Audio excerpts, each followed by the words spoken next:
Assalomu alaykum, xayrli kun. Hammaga Xudo xolasa mana bugun juma tongida qarayna masjidimizni gullari bilan qanaqa go'zal bo'lib turganini. Assalomu alaykum. Va alaykum assalom. Yaxshimisiz? Anjolaringiz sog'mi? Yaxshi, rahmat. Dadam siz bilan sinfdosh bo'lgan ekanlar. Xo'p, Shu musofir dedilar, endi kamisi ham omonatlar bo'ldi. Shuni berib qo'yishni aytib qo'ydilar. baraka toping. Yangi qurilayotgan masjid uchunmi?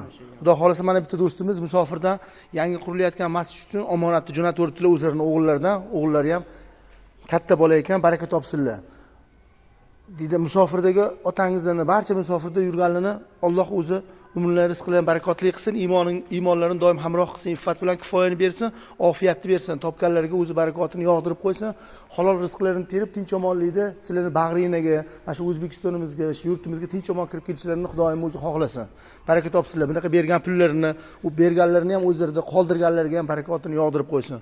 Xudo xolasa yangi qurilayotgan masjidimizga ehson qilgan barcha insonlardan Parvardigor o'zi rozi bo'lsin. Baraka toping. Jiyonxon, siz mana shu bosib kelgan qadamlaringizdan Parvardigor o'zi rozi bo'lsin. Xo'pmi? Jannatga ham mana shu qadamlarni bostirib qo'ysin bir kun. Baraka toping. Rahmat sizga, yaxshi bo'ling.